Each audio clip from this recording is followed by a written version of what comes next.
assim, o tempo de roça, o que a gente tinha que fazer era trabalhar e ir para a igreja. Certo. E depois ir para a escola também, né?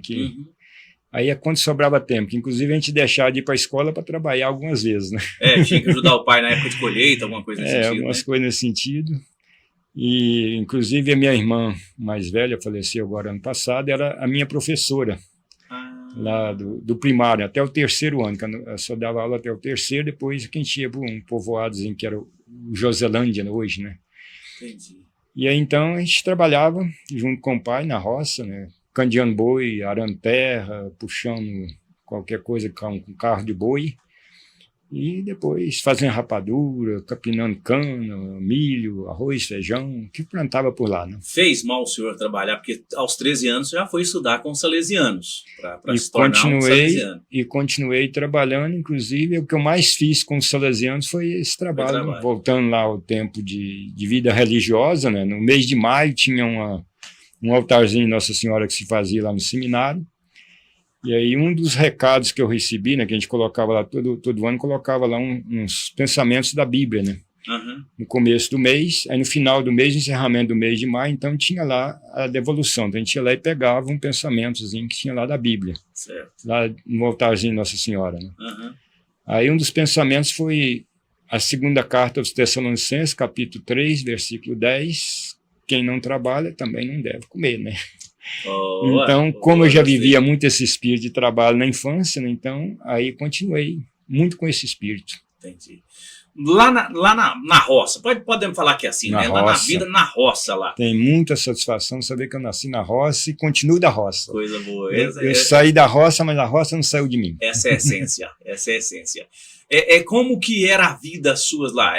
A família toda era junto, Porque assim, quando eu não morei em fazenda quando pequeno, mas quando se fala, todo mundo que senta desse outro lado, fala com tanto gosto, com tanto sentimento positivo, com tanta gratidão do período que passou entre família, que é bonito, que parece que se fechava em um casulo a família e viviam ali naquele mundo que parecia ser feito só para aquela família, e isso é muito bonito. O senhor foi mais ou menos nesse sentido?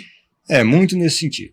A família, né? Que vivia, e vivia em família também com os vizinhos, né? Uma coisa bonita que a gente tinha quando criança, né? A vida de criança, aí tinha muita gente que ia lá visitar a gente na nossa família. Certo. Aí, inclusive, ia como famílias, às vezes, ia lá visitar, né? Uma família visitando outra família. A gente visitava também em família, né? Saía junto, pai, mãe, os irmãos lá ia visitar vizinhos, né? Entendi. Principalmente assim quando tinha um aniversário, alguma coisa assim especial. E era um momento assim muito, muito grandioso, né? De vida de família. Como também trabalho, né? Minhas irmãs, eu tenho um irmão mais velho que eu, 2 anos, e tem mais um irmão de criação, abaixo de mim, né? Que Entendi. Minha mãe teve 11 filhos, mais 12 de criação, do coração. 12 filhos? 12 filhos. Nossa, quantos homens, quantas mulheres? Eram 3 homens de sangue, né? E mais um de coração, 4 homens, e 8 mulheres, né? 2 mulheres. Faleceram pequenas, então ficamos em 10, na verdade, né? E como que era, é inevitável a gente perguntar isso, como que era a vida religiosa lá na roça? Era as novenas, entre a comunidade? Começando na família, a gente toda noite, eu mesmo rezei poucas vezes, que a gente começava a rezar, depois deitava no colo. Dormia!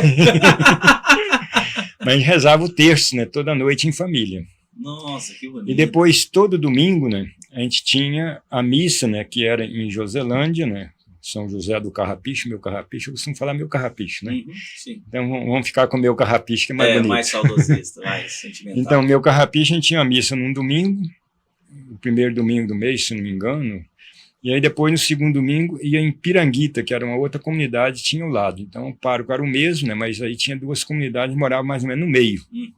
Então, a gente ia à missa, família também, né? Tudo junto, naqueles trilheirozinhos de mato lá para chegar. Não tinha nada de carro, nada de cavalo, nada de... Então, a gente ia caminhando a pé, ia para a missa, depois tinha conferência vicentina. Desde criança também a gente participava dos vicentinos. E depois, então, um domingo numa comunidade, outro domingo na outra.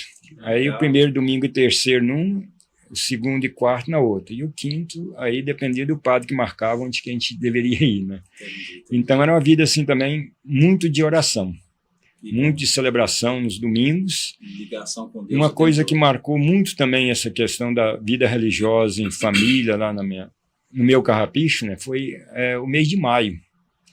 O mês de maio eram 31 noites, praticamente a gente ia quase todas as noites, né, só se tivesse algum problemazinho que às vezes a gente não ia, né, mas ia também em família, de noite com frio, né, normalmente não chovia no mês de maio, né, mês de maio, junho, mas o mês de maio a gente ia todas as noites para a reza de maio. A reza aí de maio. saía no povoado.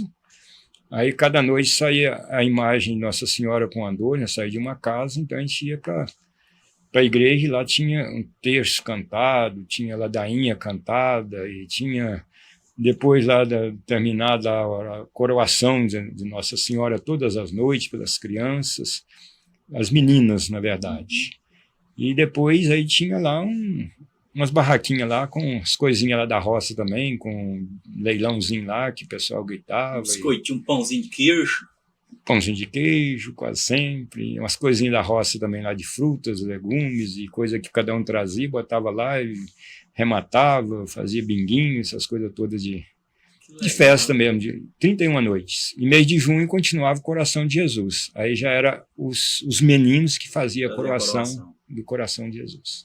Então, 2 meses também muito forte, além da festa de São José, que era o padroeiro, né, que também sempre foi muito com novena, com essa religiosidade bem popular.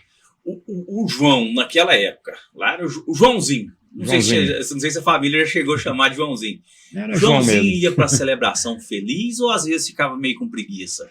Nada, a gente ia muito feliz. Inclusive, era dia o passeio nosso era para a igreja. Que coisa boa. Ia descalço. Aí depois arrumamos aquelas congas velhas lá daquele tempo, né? Conga nova, né? Mas aí não podia usar no caminho, porque aí ia desgastar, então a gente levava ela na mão, chegava lá perto da igreja. Só usava lá para ficar lavava o pé lá num córregozinho lá, levava um paninho, enxugava, calçava. Aí depois ia para a igreja, quando voltava, tirava, botava na mão e levava para casa. Chegava todo bonito. E trabalhava descalço também. Para não gastar. Muita felicidade. E nisso aí também é outra característica minha. Eu sou uma pessoa que eu não gosto de ver desperdício. Certo. Já Minha mãe, lá atrás. Inclusive nisso aí a gente economizava tudo que podia economizar. A gente ganhava nosso centavinho, né? Nos trabalhos que a gente fazia também, quando meu pai saía para trabalhar para os outros. Em casa, a gente trabalhava juntos, né? Sim. Daí era nosso trabalho. Porque naquela época o dinheiro era escasso, era necessário o pai, às vezes, trabalhar um dia ou outro para... Ele trabalhava com carro de boi, então a gente ia candear os bois, né, no arado ou no carro mesmo. Então a gente tinha lá o trocadinho da gente, né? E aí a gente gastava aquilo que... E em casa, minha mãe dizia, não desperdiça nada. Uma coisa que eu nunca esqueci, que ela dizia, olha, você não pode deixar um caroço de arroz no prato. Ela mandava a gente servir, desde criança já crescida, a gente ia servir o prato no fogão, e aí então a gente colocava, coloca o que quiser, o que não quiser não coloca, o tanto que colocar, mas come tudo, não deixa sobrar um caroço de arroz. Entendi. Mentalidade dela naquele tempo, né? Se cada um no mundo deixar sobrar um caroço de arroz, quantas toneladas vai dar? Então, uma sabedoria de mãe que esse era o espírito dela. Inclusive também outra coisa que ela tinha muito, né? Falando de família, né? Sim. Ela tinha muito assim o sentido da ecologia. Nossa, ela não gostava que arrancasse um mato na beira da casa, né? Tinha que deixar um matinho lá, raminho, sei lá, tudo. Cortar a árvore para fazer uma estaca, cortar a árvore para lenha, essas coisas. Isso era um problema, fazer a roça. Né? Era extrema necessidade, era só da sobrevivência. E ela não aceitava mesmo que desmatasse. Isso já tem o quê? 25 anos que ela faleceu. 25 anos atrás,